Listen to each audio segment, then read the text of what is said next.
तेज बारिश हो रही थी।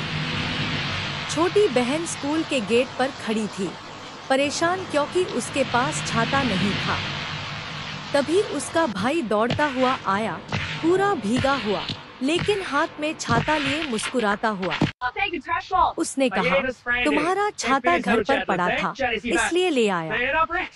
बहन ने उसका हाथ थाम लिया और दोनों एक ही छाते के नीचे हंसते हुए घर की ओर चल पड़े। संदेश: भाई मजाक कर सकता है, लेकिन हमेशा अपनी बहन की रक्षा करता है।